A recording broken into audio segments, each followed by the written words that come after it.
What up, what up, what up? Welcome into another edition of Green with Envy. As always, this is your boy Will Weir checking in. How you doing? How you living?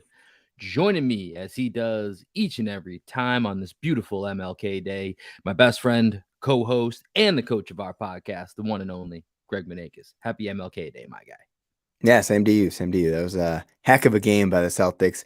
Right around, I don't know, midway through the second quarter, I almost tweeted out, I feel like Tatum could go for 50 tonight. I didn't send the tweet. And of course, he goes for 51. Unbelievable performance from our To guy. be honest, karma wise, it's probably better you didn't. I mean, obviously it probably wouldn't have changed anything, but it always feels good when it's like, I don't want to be that guy that is like, man, I said he's gonna go for 50. All of a sudden he airballed 4 shots in a row, Hmm. and it feels like it comes back on you. But this felt like one of those games where as we're recording this right after the Celtics and Hornets matinee on Martin Luther King Jr. Day, 130 to 118. Celtics beat the Hornets. We'll get into a morning box score in a minute where Jayson Tatum just went in fuego.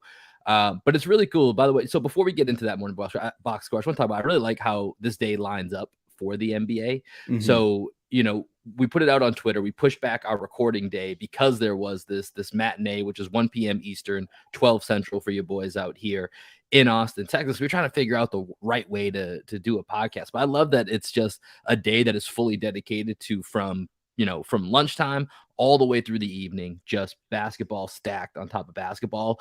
And the way the Celtics and Hornets kicked it off today is one hell of a way to start off the day. Yeah. I'm excited to just spend the rest of the day sitting on the couch. And then we got the Monday Night Football game tonight. Tom Brady back on the field against the Cowboys. That should be a fun little matchup. Great football this past weekend as well. Yeah. So this has been a great sports weekend. It's nice to just have the day off, be able to watch this game from home and see Tatum do his thing, man. It was a lot of fun watching him because you're starting to see Tatum. Like every time I think he's reached the peak of what he can do for this season, he just continues to get either more consistent with his passing, more consistent with his screening. His screening is becoming a problem for the rest of the league right now. His relocation off of screens, everything that he was doing today is everything that is going to take Tatum to that next level because he's pretty much maxed out like what his skill set was over the first 4 to 5 years in the league. Like he had to develop a whole nother part of his game, and we're seeing it this year. So excited to talk about Tatum, excited to talk about this game. And that's what greatness is, right? Finding ways to continually improve upon what feels like could be a finished product, but it's not the best finished product. It continues to grow and evolve. But with that, let's go ahead and let's get into this. Let's stop beating around the bush here. Let's queue up a morning box score. Celtics extend to a 7-game win streak, beating the Charlotte Hornets 130 to 118. For the Hornets, LaMelo Ball had 25 points, 5 rebounds, 6 assists. Jalen McDaniels, 26 points on 5 of 7 from 3.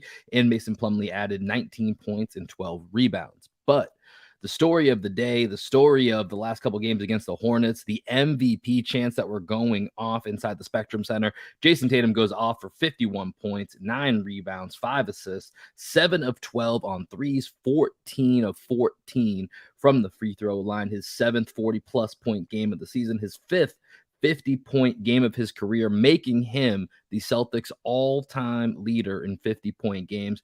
Pretty immaculate to think about that being a stat for a guy who's 24 years old, that he's the franchise leader for the Boston Celtics.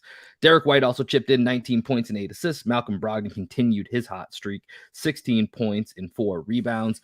But there's just no doubt about it, Greg. You've already started to touch on, the greatness that Jayson Tatum was today. And I think for me, what really stood out, and I similarly, you talked about, man, I feel like Tatum could go for 50 today, is it just felt like child's play early on for Jayson Tatum. It just felt like there's no one even close. I mean, the Hornets are a bottom 5 team in the league. We know this. Of course, they're not going to be able to match up to the skill level that the Celtics have, and specifically Jayson Tatum, who's an MVP candidate. But it just felt like he was just toying around from the very beginning of this game. You have, for those of you watching on YouTube right now, you have his shot chart pulled up. This felt, I mentioned the dirty 30. This is the exact opposite of a dirty 30. This was a casual 50. Like this was very seamless for our guy, just to, just showed up, and it made it look very, very effortless, which is another sign of his greatness. And just look at like this shot right here. he's getting to the spots that he feels most comfortable. The Celtics like to start him in that bottom left corner so that he can come off to his right side so he can go middle and make decisions going to his right. But, the left side three-pointer, the left wing three that a couple of years ago he started the season with that step back three over Giannis, banking it, Yep. from the left wing. That's his spot. That's his sweet spot. He loves being there. He was absolutely in fuego from three tonight. And when he's able to get to the rim pretty much at will with that spin move that he seems to be perfecting game by game, night by night, that spin move is just unguardable, man. It's getting faster. It's getting more efficient. Guys are just getting left in the dust. So everything that Tatum is doing on the offensive side of the ball is just absolutely beautiful. And he, tonight, I don't know, did you watch the Celtics broadcast or did you watch the Hornets broadcast? I was watching the Celtics broadcast. Okay, I watched the Hornets broadcast because I just find that their play-by-play guy hilarious because every single play. I forget his name, but it's him and Del Curry, right? And he just gets really excited for everything. Literally every shot, he'd be like, Mark Williams gets a rebound. It's like, Mark Williams! He's the Gus Johnson of the NBA. Exactly. He's a lot of fun. So I watched this game from their perspective, and to hear them talk about Jayson Tatum, they were gushing about him the entire game. They're like, this guy is a stud. Like, Jayson Tatum, ladies and gentlemen, this is your MVP. Like, just going on and on about how great Jayson Tatum was. And I saw you tweet that out that this was child's play for JT. Even with a McDaniels brother on the court, and the McDaniels brothers seem to give Tatum a little bit of issues from game to game just with their length. I thought Tatum, destroyed McDaniels in every one-on-one matchup. And then whenever he felt like he needed to get McDaniels off of him, now he's able to go to the screen actions, get switches. He has perfected the ability to set a screen and force the switch and get the guy that he wants on him. So he got LaMelo on him a bunch of times. He got Dennis Smith Jr. on him a bunch of times. Plumlee in a pick and roll, like, good luck guarding Tatum coming full speed at you with his that little right to left spin back to his right. He missed the layup tonight, but he has that like every time he wants it now. Man, Jayson Tatum is he's just really good. It's the versatility to his game, right? You talked about the way that he screens, and it's also the way he operates with different players on the court for the Celtics. We've talked about the bench unit being kind of, a weapon, especially early in the season for the team. And obviously Tatum was anchoring that with 4 bench players. You see, he talked about a couple weeks ago, as long as Rob's out there, I want to be out there. I love playing with Rob Williams. You saw a little bit of 2-man game that they had going. You saw some of the assists that Jayson Tatum had on the lobs to Rob Williams. You see how he plays off him with Marcus Smart. You talked about some of their screen game, or how, Tatum could give him the ball back, re-find his spot, get the ball back from Marcus. And so I think it's really incredible to watch how Jayson Tatum, like you said, to start the podcast, he hit a certain level over the last year or two. And then to watch him transform this year to continue to find new ways to impress, new ways to score, new ways to contribute. And, we're obviously highlighting his, the offensive end of the ball aside for him right now, but it's all across his game that he's been doing this more and more in different capacities. And so today, on a game in which, this absolutely had written all over. Celtics are about to come home. They got a big matchup coming against the Golden State Warriors. This had trap game, matinee. This had coming out lackluster OKC Thunder Part 2. This had that type of game written all over it, and very well could have been. But Jayson Tatum was not going to have that today. And, he was just spectacular. I don't know how many more ways that we can describe how impressive it was, his performance today against the Hornets. But what play really stands out to me? I think it was a 2-point game when the Hornets made their little run. And this is late in the game you're talking about, right? It was the 3rd or 4th quarter. It was the 4th quarter, and Yeah. Dennis Smith Jr. was covering Tatum. He picked up Tatum around half court. We were in the bonus. Tatum just swings through, gets the foul on Smith Jr., goes to the line for a couple easy shots. The ability to get to the free throw line, just like playing through contact, but also understanding time and score anytime he needs to get to the line when we're in the bonus and guys are pressing up on Tatum. He now has that little Chris Paul rip through that, doesn't get you 2 shots if you're not in the bonus, but once you're in the bonus, you get to the free throw line. And as you said earlier, he was 14 for 14 from the line. And that's how you get to those 50-point games. There were so many times early in his career that we've talked about on recent pods of late where just like, remember when Tatum just couldn't score 30 points in a game? And a lot of times it was because he He had just 2 free didn't get to throws. the free throw line. Yeah, exactly. And tonight, 14 for 14 from the line. I think it's 3 straight games now without a miss from the free throw line. So something like 25 or 25 over the last like 3 games or something like that from the line. When there was a little bit of concern about Tatum, bricking some free throws of late, he seemed to have recommitted his focus on the free throw line. And now he's dropping 50-point games. And going into the Warriors game, this is huge, man. This is really, really big for him to have this momentum,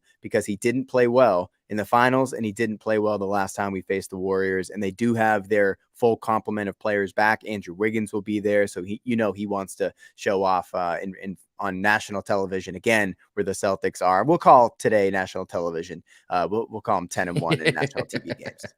Yeah, I thought we made a rule. We're not counting NBA TV, but it's MLK Day, It's MLK Day. Okay, we'll make an exception for that.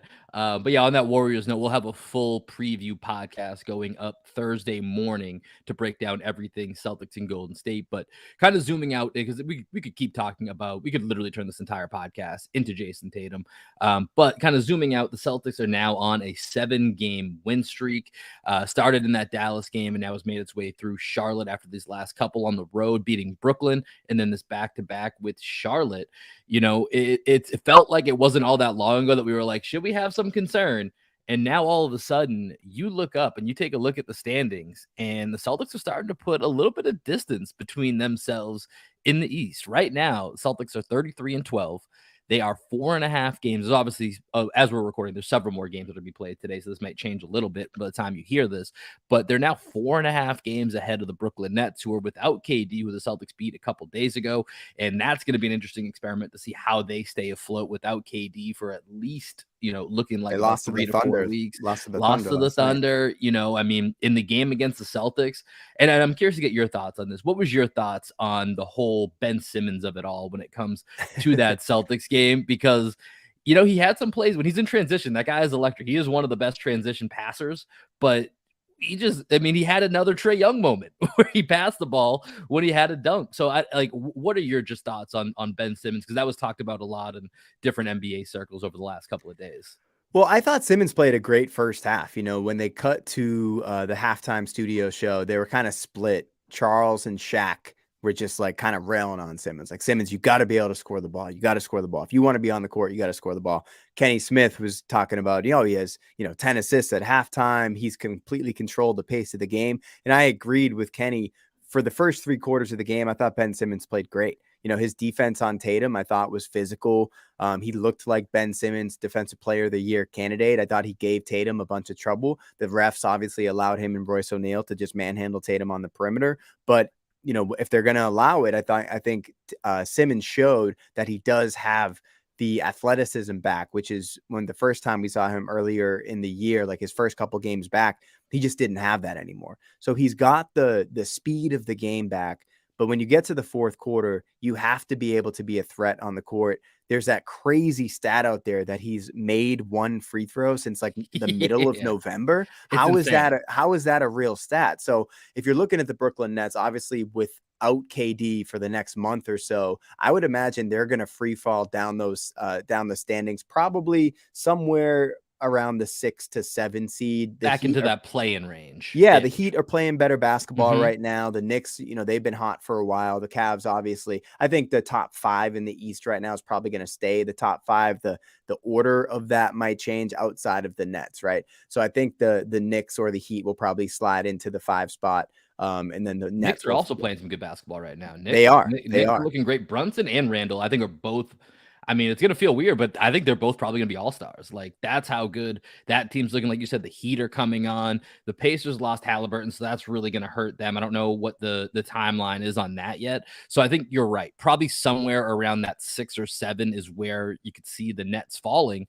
But, the Bucks, they've had their ups and downs. Chris Middleton's still a big question mark. He's missed 15 straight games now. Came back for a handful of games, missed another 15. Philadelphia, they're 27-16. Maxey just came back a few games ago. They're working him back in. Cleveland, 27-17. And then I mean, right now, this is kind of primed as a part of the season where, I mean, the Celtics are already on a 7-game win streak, so Hmm. it's hard to say, hey, turn it up a notch and, go for extending that lead. But this is really a time where the Celtics can take advantage of some of these other teams going through issues and put a real sizable gap and give them some breathing room, as we go towards the second half of the season here and continue to, go beyond just a 4.5, 5-game lead. But it is nice to see the Celtics putting that distance between them and the rest of the East so far. So with that, let's take a look at the week ahead. Actually, let's go back and I want to talk about just a few more things here during the 7-game win streak for the Celtics. One of the guys that I wanted to highlight that really showed up actually in the first Charlotte game, had a good game today, is Malcolm Brogdon. I think Brogdon has been tremendous in this 7-game stretch for the Celtics. He's been shooting the hell out of the ball, shot the hell out of the ball in the first half today against Charlotte. I think after that eye injury, slowed him up a little bit, and also Tatum had it going on. So why are you going to take the ball out of Jayson Tatum's hands? And so I think in the 7-game win streak, especially with Jaylen Brown being out, which we'll talk a little bit more about here in a minute, because obviously the last time we came on, we were raving about the 40-plus point performance of Jaylen Brown. Quick pivot, we're talking about Jayson Tatum's 50-plus point game. It's a really, really nice world that we live in right now. But, what have you seen out of Malcolm Brogdon in these last 7 games? And when we went to the game in San Antonio, I mentioned to you, he's got a little confidence, to a little sauce to him right now. And you're really seeing that play out over this last stretch. Yeah, he's back to playing at the speed we were accustomed to seeing him play at the beginning of the year when we all got so excited. Whenever Brogdon would touch the ball, he was just a blur down the court.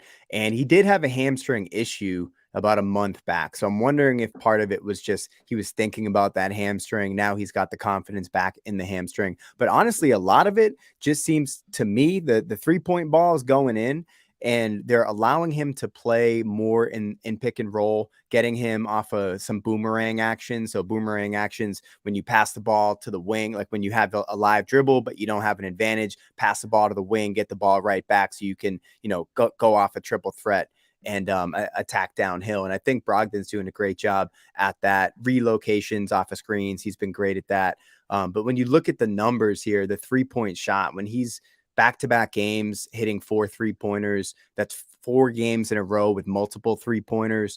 He's just been on fire from distance.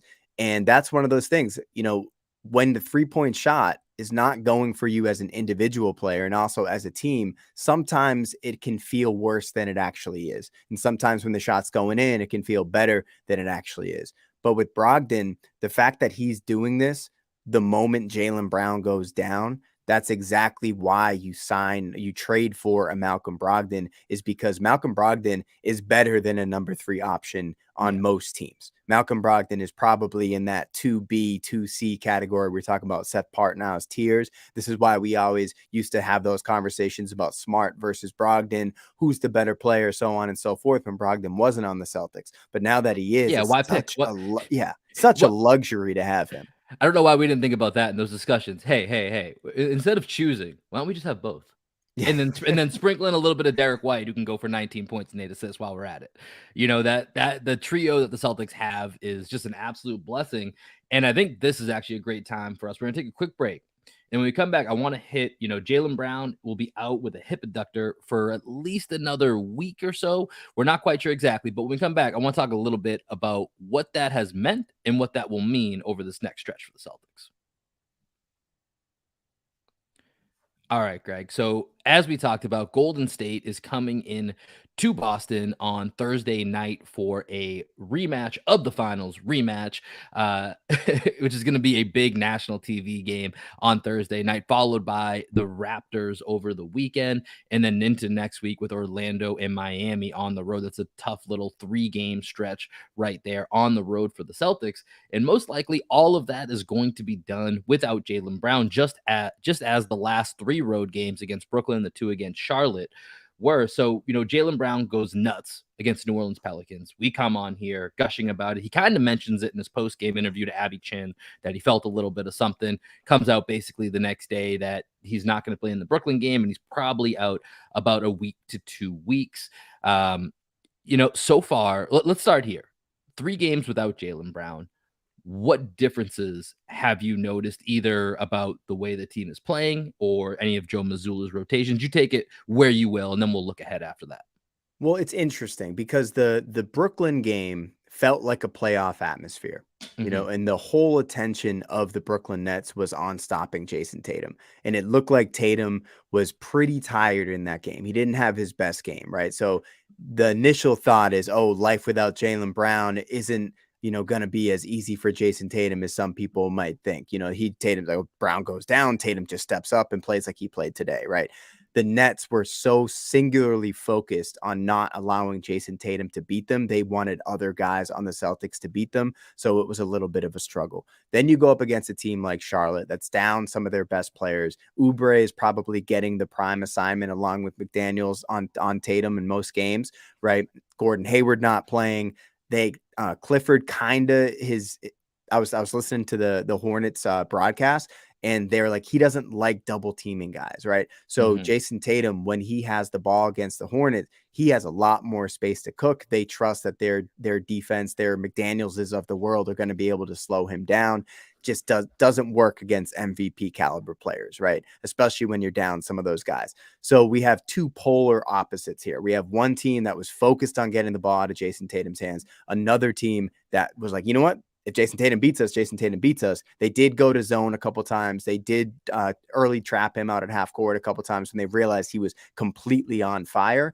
But now we go up against the Golden State Warriors that are going to be singularly focused on stopping Jayson Tatum.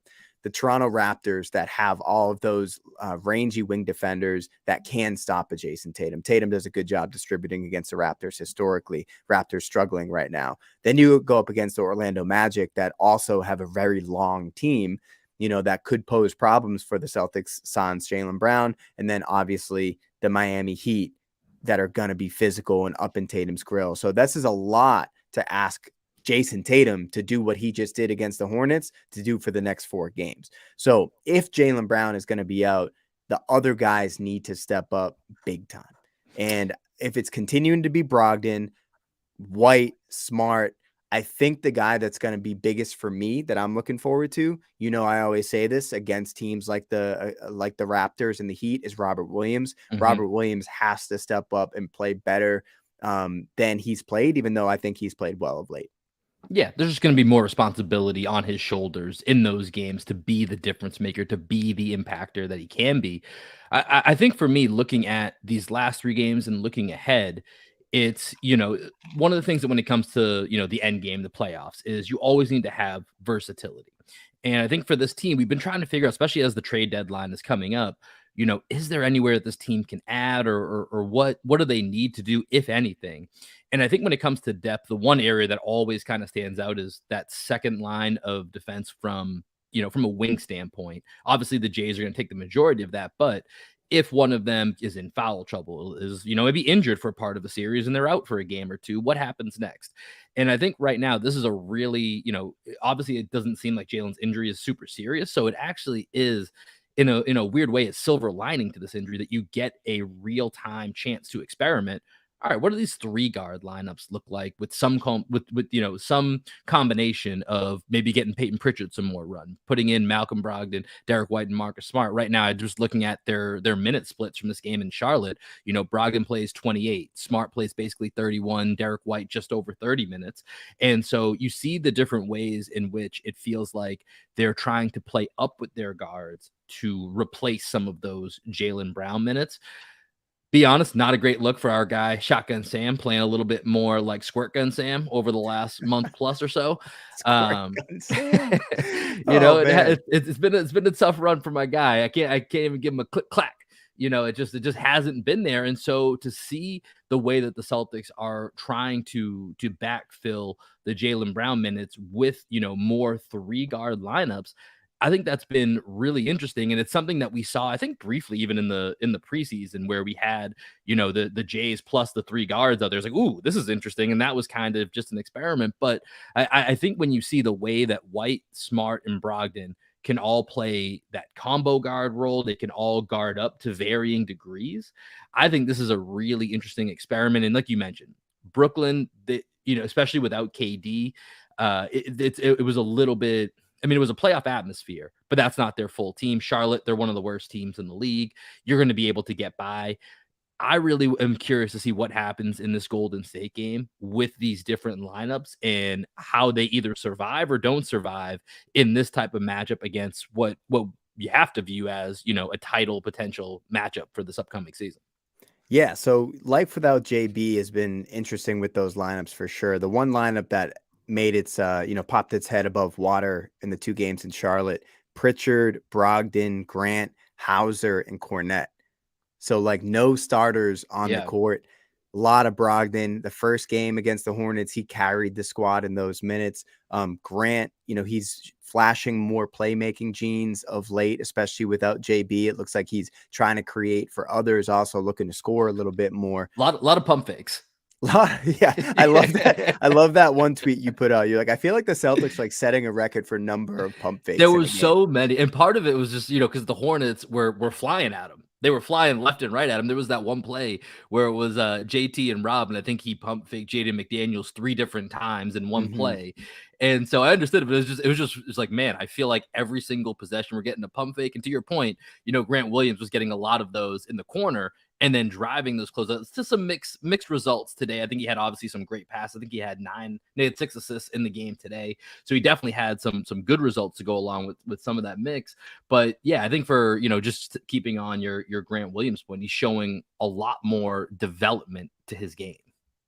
Yeah, 6 assists from Grant is huge, but then the 9 rebounds out of Grant, 5 offensive rebounds. That's one of those things. Do you remember Danny Fortson from back in the Of day, course. Will? Yeah, Yeah, he so played for the like Nuggets and played for the Celtics for a bit. yeah, Yeah. like Grant Williams is in the Danny Fortson, like Craig Smith mold of Yep. like type of My guy. forward. Oh, Craig Smith, Boston College legend. I knew you'd like the Craig Smith reference. Yeah. But with Grant, the level of development that we're seeing out of Grant now, he's becoming a little too reliant on that pump fake. I think he's starting to find the balance between letting that thing go, pumping and going and creating for others. But I think with Grant, although he was 3 for 12 from the field tonight, I thought he played a great game, man. He was probably 0 for 4, 0 for 5 on floaters. And I think Yeah. that's something where he's trying to figure that shot out. He's going to have some games in which the floater doesn't look good because it's a tough shot. It's a Yeah. touch shot. I And mean, Grant, it's something he said he's worked on in the offseason. I know he had an interview, I think, with Jack Simone back maybe in the offseason where that was something they said was a major emphasis. And also with Charlotte, this is Grant's homecoming, right? I would imagine this is probably also a location where Grant puts a lot of pressure on himself to play well. And so, not that he wanted to show off, because he still had, I think, a great game, but it does weigh on you a little bit more when you're trying to make something happen. yeah, and I mean, let's just look at his last 5 games here. He has 6 assists, 3 assists, 1 assist, 4 assists, 1 assist. I think like the idea that Grant is getting multiple games in a 5-game stretch in which he has multiple assists speaks to the level that the entire team is sharing the ball and to his own playmaking skills. I'm loving seeing Grant. He's starting to throw lobs off of those baseline drives. He had a nice one to Cornette tonight. Yeah, that was really pretty. By the way, I do want to talk a little bit about Cornette because I think he's starting to make a case to, especially in certain matchups, Luke Cornette should be on the court. And I don't know that we necessarily need to make a move for a big, because Luke Cornette at 7'2", the ability to be big, he blocked LaMelo, I think 4 times over the last 2 games. His ability to finish around the rim and just be smart and big on both sides of the court.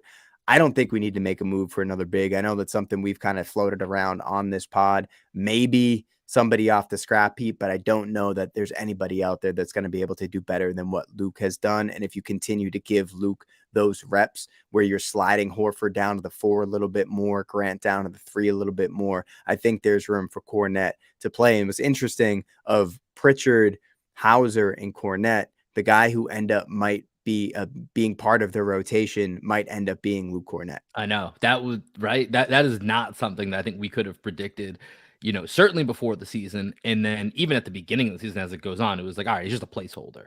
And, he's having some real impactful minutes. And I think I'm with you that, and I think the Celtics are going to be very quiet at the trade deadline. The more I look at it, I can't find salaries, players that make sense to go ahead and, it doesn't mean the Celtics aren't going to have their ears to the ground. So I was thinking about this the other day, right?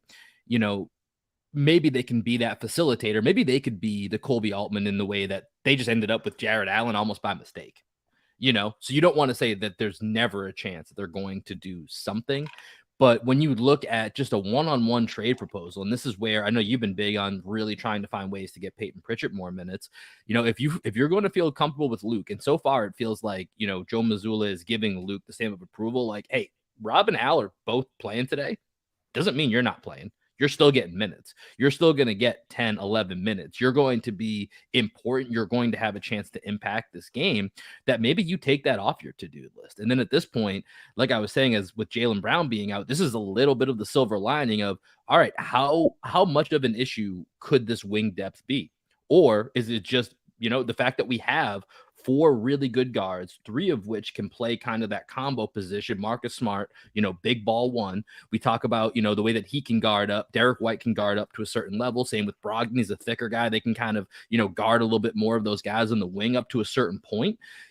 Maybe this is just the team that you roll with and there isn't a move to be made, or as they go up against the Warriors, a Raptors team that's very long, Orlando, same thing, very long, very tall team, Miami, a playoff team.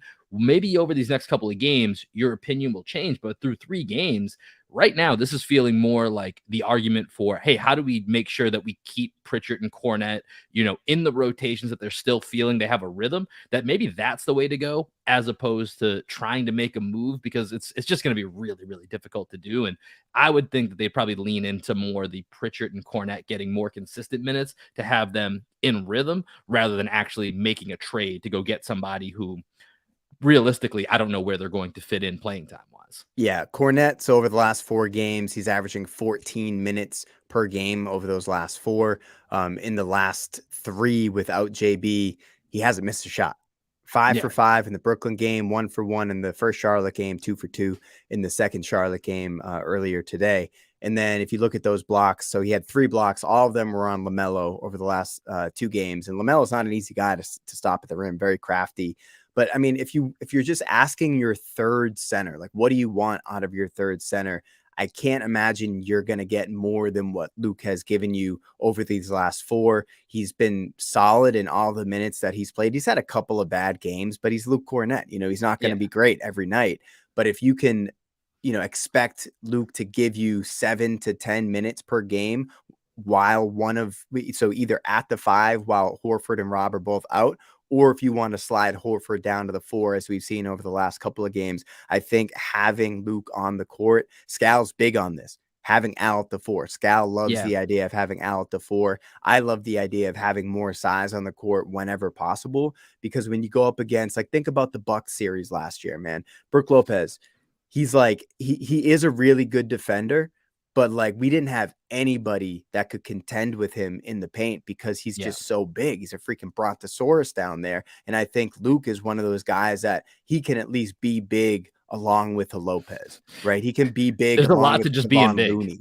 Yeah, just being big. It's very, very important in the game of basketball. Yeah, and I think this upcoming game against the Warriors, Rob Williams being back, being fully healthy, I'm excited to see that. But also I want to see if Luke gets any run against this team, because I felt like in the finals last year, maybe Luke could have given Kevon Looney some issues. It's just like being bigger than other guys on the court. Like, Looney just dominated the offensive glass against us in the finals last year. Maybe if Luke's on the court, some of those rebounds aren't as easy for him to come to. It's just because, as you said, it's very important to be big in the game of basketball. Luke Cornette is very big. Yeah, and one of the biggest things on that playoff run last year was just kind of running out of steam. I mean, we talked about it. Ime had to go down to about an 8.5 man rotation from January all the way through June. And, especially when we were in the finals, we kept saying, man, even if they're just a neutral, having guys like Bielitsa on the Warriors who could give you 5-10 minutes, that, hey, you know what? You're getting 3 more better minutes out of Draymond Green by having him off the court for a few minutes, because Bielitsa can keep it at a neutral, so that when you do bring those guys, you bring your stars back in, they're far more effective. So you look ahead to that, even if it's Luke can play a handful of minutes in the first 4 or 5 games of a series, maybe he doesn't touch the court in game 6 and 7, and you're rolling with Rob and Al, but Rob and Al have less mileage on them because Luke Cornett, through the end of the season, through the series, has been able to take less pressure off of them so that they can actually perform at a higher rate when needed. And I think that was a big part of the downfall of the Celtics at the, in the finals. They just ran out of gas, plain and simple. And so the more guys you have that can contribute, even in small ways that seem relatively, insignificant at different times, it's going to impact that bigger picture. And that's what I think we're seeing with Luke Cornett. I think we're seeing that with Peyton Pritchard. And that's probably the reason you don't deal him, is that I think he gives you that backup option because, we know Brogdon has an injury history. We know Smart plays so hard that he always gets hurt. We thought Derek White might be out for a little bit. He bounced right back. Obviously had an amazing game today, but it's nice to have that reserve and have those guys that can give your top guys, extra energy when needed, if they can come in and not kill you in those minutes that you take them off the court. So, I think Luke's making a case. I think Peyton's making a case that this is going to be most likely. Now, obviously, we'll see what happens, but I think most likely this is going to be the team that we get going forward. I don't think the Celtics are going to make any impactful moves that are going to change the core of what this team is between now and the deadline. The only interesting idea I've seen floated out there, and this was actually from our guy Bobby Manning, as he was watching the game today, he was like, "Man, McDaniels 1.9 expiring deal, about to be a free agent, fits into a TPE. Would you be interested in bringing in? It's Jaylen McDaniels? Yeah, yeah. I actually the other one's Jaden, right? I wrote it down for the morning boss. Was like, I'm totally gonna forget which McDaniels this is, so I had to write down Jaylen McDaniels. And I like Jaylen McDaniels. Every time I've watched him, I think he would bring I think he'd be an excellent backup wing for the Celtics to have, and that's probably a guy you'd want to target. My question would be, because that obviously that 1.9 million is nothing. You could do that straight up. You could do a TPE. There's a lot of different ways that you could make that work. It would be hard for me to understand why the Hornets would let him walk. He feels like a guy that could fit into their future. So if you're going to give him up, I would assume that they would do it for nothing less than, some type of at least protected first round pick. I don't know. That's where, for me, the questions would start, because this feels like a guy at 1.9, even if you keep him and then you want him, if he goes, I don't know if he's an unrestricted free agent or a restricted free agent, but into free agency, you're going to have a good inside line on being able to re-sign him. So that would be the part for me that I think would be difficult to wrap around. I think it's an excellent target, but I just don't know that it would be one that might work out from the Hornets' perspective, unless the Celtics came over the top, which I also don't think they should do. Yeah, he's a guy that I've always liked. I like his brother in Minnesota as well. So, if he becomes available, as everybody on the Hornets roster, I think probably should be available at this point. I would love to go out and try and target him. We probably wouldn't protected first, would probably get it done protected first, and like some salary if they wanted a player. But remember, if he is available, there's going to be not just the Celtics, there'll be many teams that would be interested, and that's going to then drive up the price, because this has been a big topic on a lot of different podcasts right now. There's not a lot of sellers. Like the Hornets are one of 5 teams that are 100% committed to the Wemby sweepstakes, right? Everybody else, there's a handful, like the Wizards, that are kind of in the middle. Like, where do we go? What do we do? OKC is making a run at the play-in right now. Maybe they go all in. Maybe they fall back. There's just not a lot of teams that are going to sell. So all these guys that are going to want wings, shooting, defense, they're going to say, oh, that guy's 1.9 million. Maybe that's who they go in for. So I think that's the part that would make it tough, is that if he's actually available and if the Hornets do their homework, they could probably start a bidding war and get more than what you would expect for a guy like that. Okay. So if it's protected first, so say top 15 protected first for the Celtics and Peyton Pritchard, would you do it? Yeah, I probably would, to be honest. I mean, I think I would too. I think really, because then at that point, the gamble just becomes, I'm betting my 3 guards are going to be healthy and they're going to get the majority of the minutes. And I think, if you bring in McDaniels, that gives you more opportunities to maybe get a few extra minutes on the J side of things, where you can give them a few extra minutes early in a series, so that by the end they're playing 42 minutes in a game 6, game 7, or maybe even more. And also just like, hey, Jayson Tatum, you don't have to go all out on both ends of the court tonight. Exactly. McDaniels got you. Like Yeah. you can chill a little bit on the defensive end tonight. Same thing with Jaylen Brown. They just need to be able to conserve a little bit more of that energy. McDaniels, I think, is an all defense candidate. Him and his brother, I think, both every year are going to be perennial all defense candidates. So I would like to see it. I don't know what it would take to make that happen. I never thought about it until I saw Bobby Yeah. Manning tweet that out. So just wanted to throw that out there, see if you had any interest. Yeah, I mean, that's one of the rosters that you'll have to look to if you're looking to see where players are going to be available. So I think that's an excellent target. I would just be curious to see what type of bidding war they could drum up for that because his contract is so friendly. That would be definitely an interesting pursuit for a lot of teams. Before we transition to our vibe check here, I wanted to get your thoughts. We come across LaMelo handful of times a year. In my opinion, a real up and down 2 games for him. Some moments where you're like, damn, okay, LaMelo's kind of special. Other times where it's like, I'm not really sure what LaMelo was thinking on that 40-foot jump shot, but okay. I guess that's what you wanted to do with 18 seconds left. But what was your walk away impressions of LaMelo Ball over the last 2 games? Well, I thought the first game he played a lot better than the second game. I think partially that's because the Celtics saw what he did in the first game, where he kind of controlled the pace for the first half and seemed to have a good finger on the pulse of what his team needed in the first game. You know, I'm not a big LaMelo guy. I've seen him have dominant games. There's one game against the Celtics a couple years ago where he was the best player on the court. And I think the Celtics took that to heart in the game tonight, where it seemed like they came out and they were like, we're not going to let LaMelo do his thing tonight. And from the very beginning of the game, it looked like they were in his head. Tatum took it to him anytime that LaMelo got switched on to him. LaMelo didn't play much defense tonight, had 5 fouls.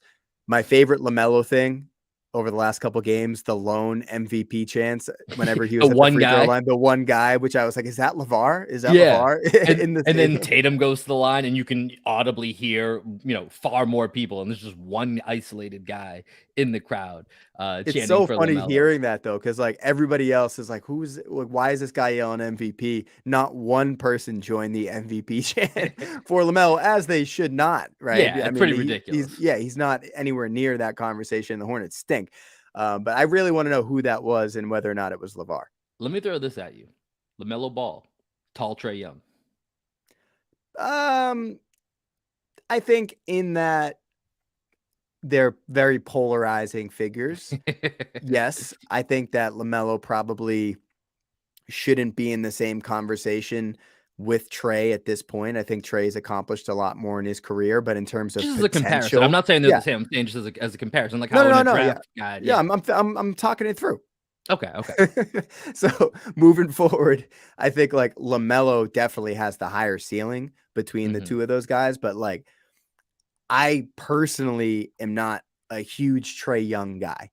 I'm not a huge LaMelo No one guy. on this podcast is. So I think I think that's a pretty good comparison. Yeah. It just I mean, they're both super talented. I just think when push comes to shove, as you have those, those discussions, which guy would you take? I just think both are kind of hard to build a winner around. LaMelo's size makes me feel like if someone can just convince him to buy in on the defensive end, that would be what I would choose. Because we just talked about with Luke Cornett, size just matters. It just matters how big you are. And so, I'd maybe lean LaMelo, but I don't know. That's not fair to Trae Young. But I was just curious to get your thoughts on Well, LaMelo here. it's weird because when you watch LaMelo play, he's just like jacking these 30 footers that go in sometimes, but Yeah. for the most part aren't good shots. And they're like early in the shot clock threes with no passes.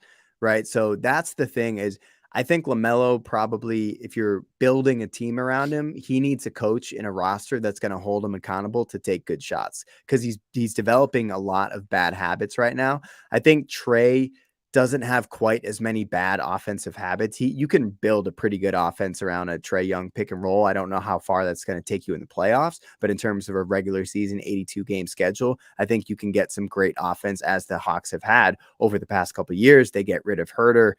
Bogdanovich was hurt for a lot of this year, so they don't have the shooting that you need around a Trae Young pick and roll offense, right? So I think this year with Trae is probably going to be like the nadir of the Trae Young experience in Atlanta. I would imagine that he's going to like rise to probably more career levels with his shot. I think if they trade him, hopefully he ends up in a situation where he develops his own good habits and that he has a coach that and a GM that puts the correct roster around him. And with LaMelo, he just needs a coach that's going to hold him accountable. Yeah. We'll see if Steve Clifford's that guy, which, by the way, did you ever watch that 70s show? Do you think he looks like Red? Yeah, 100% where I was going with this. Yeah, At one point in the game, I was like, yeah, Steve Clifford looks a lot like Red Foreman. yeah, So we'll that's see if great. that's the way to go. Wemby, I do think would be an interesting fit there, but we'll see. That's a conversation for a different day. With that, let's do what we always do here on a Monday, late on a Monday afternoon for us recording here. Let's do a vibe check. All right, Greg. I'm gonna go first this week with our vibe check here. It's been dominating a lot of our conversation today. We've talked about Jaylen Brown, obviously. We talked about Kevin Durant, Tyrese Halliburton's out for a little bit. But most importantly, injuries are consuming us all everywhere, all at once, and specifically on this podcast. Yes. Over the weekend, your boys here finally got back on the court with the Green with Envy squad, gearing up for season 2, back-to-back championships coming in the mix. And unfortunately, day 1, training camp, both your boys go down with shoulder injuries, probably no more than 20 minutes apart. So I wanted to check in, man. How's your shoulder injury doing today? Well, I don't want to give my whole medical history, but long story short, listeners, I have a very bad shoulder. Torn rotator cuff, torn labrum in my left shoulder. My right shoulder got the same injury, had surgery on it back in college. So it pops out a lot. When it pops out, I know Doing various activities, leisurely activities, yeah, or strenuous activities. yeah. But basically, I don't know, for Celtics fans, you probably remember Kendrick Perkins always holding his shoulder. There would be like certain plays where Perkins would just like grab at his shoulder. It's because he had a torn labrum, and his shoulder, it would what's called a subluxation, where the ball and socket joint in your shoulder goes in and out of the socket really quickly, and it's a very alarming feeling, and it hurts. Because your shoulder is dislocating for a brief moment in time. So I had a borderline full dislocation yesterday, which was difficult for me. I was able to pop it back in, very sore. I was in a sling for the last 48 hours, not in a sling right now. But I should be back hopefully in a couple weeks. How about you, man? I feel like this has been popping up a little bit more for you of late, shoulder injuries. I mean, usually when it comes to basketball, ankles are usually my biggest worry, which is why I go double ankle braces when we play. But didn't you hurt your shoulder like, I don't know, within the last year? I feel like I remember you like grabbing at your shoulder at one point, and maybe it's your neck. Maybe. I mean, as you get older, just random things hurt just from like bad posture Yeah. or just like, getting in and out of a car the wrong way. I don't know. There's just like random stuff where it's like, I don't know, man. I was totally fine. And then all of a sudden I went to sleep and I woke up and everything hurt and I have no idea what happened. So, at least this one I can explain. At least this one I know when it happened, how it happened. And, as a guy who's had a ton of shoulder injuries for yourself, I'm thinking that I'm going to be fine here. I don't even know what to like call it, because it is kind of like that rotator area. So definitely not coming out of the Sox bullpen anytime soon to make any, to make any pitching changes here. But, it's the most frustrating part is that it just interrupts like very, very mundane daily task that all of a sudden it's like, oh, I can only do this if I go extremely slow and deliberate to pick up my coffee so that I don't feel that jolt of pain. Because if I forget and I just go reaching for my coffee, it's like, oh, ow, okay, that you feel right there. And so probably the worst part of my day is waking up in the morning, putting on a shirt, taking my shirt off, take a shower. Those are probably the toughest moments over the last couple of days here. So really, my vibe check is just about the inconvenience, specifically of a shoulder injury, man. I don't know how you do it. Well, I was holding hands with my girlfriend Danielle last night, just like being sweet. It's cute. Watching, I forget, watching Seinfeld, get ready for Seinfeld trivia. So romantic. So like she's right next to me, she's holding my hand, and she decides she's going to take my hand to scratch her face. I think that's what she was going for. She was going to use my fingers to scratch her face. So she grabs my bad shoulder and just like yanks my hand forward. And I was like, ah, like I was just shot. And she's like, oh my God, I'm so sorry. I was like, no, it's okay. Like, just, use your own hand to scratch your face. Whatever. But yeah, man, shoulder injuries stink. For my vibe check, I'm vibing with, not vibing against homemade sandwiches. I haven't had a sandwich in a while, just like a typical cold cut sandwich with like some nice French bread. Danielle's been making homemade mayo of late because Okay. apparently mayo doesn't last as long as you think it would last in the fridge. I feel like mayo is one of those condiments that you always like everyone has like you buy one mayo jar a year, it feels like. And Exactly. it's just always there and like you I don't know, it just feels like that's never something that's reoccurring on the grocery list. Exactly, right? So, like, that's kinda what my thought was, and then we looked up, like, our mayo was expired by, like, 4 months, and we had been eating Ooh. it, so we were like, "We should probably throw this away." Neither of us got sick from it, but we threw it away, and we looked up how to make your own homemade mayo. Look it up, it's pretty easy to make. So homemade mayo, and then I am huge on putting this on a sandwich. I don't know how you feel about these bad boys here, but the Little chili Vietnam garlic sauce. garlic chili sauce, Mhm. whoo, baby. So you put that homemade mayo with this chili sauce, a little bit of relish, provolone cheese, choose your deli meat. I was going with like more Italian sub style. So some turkey, some ham, some salami, and just making those sandwiches at home versus going out and like ordering a sandwich from a sub shop. If you have the right ingredients, I feel like you can make a sandwich from home that's just as good as something you get from a deli. Oh, you're talking to the lunch king over here. You know, when we used to live together, our guy Ted would always make fun of me because some nights I'd just be like, you know what? I just want, it might not be lunchtime, it might be dinner time. I'm like, I just want a sandwich and chips. I fucking Yeah. love that. I Oh, absolutely little love that. little hand pickle. Little ham pickle on the side, toast the bread a little bit. Sometimes you put a little butter on the toast too, so you get it nice and crispy and golden. Yeah, I'm totally with you. I've never tried the chili garlic sauce, and that I will say that is I have used that before. I use that sometimes when I'm trying to, quote unquote, get creative with like a little bit of like chicken and rice, maybe cut up a few veggies and like throw Mhm. that into the pan a little bit, get a little bit of extra kick. I've used it for that, or just some recipes that like we've looked up before when trying to change up whatever we're making for dinner. And the chili garlic sauce. I always find myself looking up different like Asian recipes, and a lot of them have chili garlic sauce in it. So I have used that before, but I've never thought to put it on a sandwich. So I may have to take you up on this one and try that because I am a big make a sandwich at home guy as well. Especially this is one of the things we've talked about this many times, off air. But here in Austin, Texas, you would clean up if you had just like a traditional Northeast deli that just made bomb sandwiches. There's one or Mhm. two here and there, but they're located in very specific areas. And so I do think, down here in Austin, I've definitely made a lot more homemade sandwiches, tried to get a little bit creative with trying a few different things, different sauces, different little chipotle mayo, something like that, change it up a little bit. So I'm with your vibe check. I like that. I will have to try the chili garlic sauce and get back to you. But that's going to do it for this episode of Green with Envy. As we mentioned, we will be back on Thursday morning to get you prepped for the rematch of the NBA Finals against the Golden State Warriors. Greg, any final thoughts before we go ahead and send it over to some Black Sheep Optimists? Nothing from the One More Thing King today. You're going to hear some music from my band down here in Austin, Texas. This is the one that you hear at the beginning of the show and the one you've been hearing at the end of the show. It's called Skywalking, our latest release from Black Sheep Optimist. Peace, everybody. Deuces.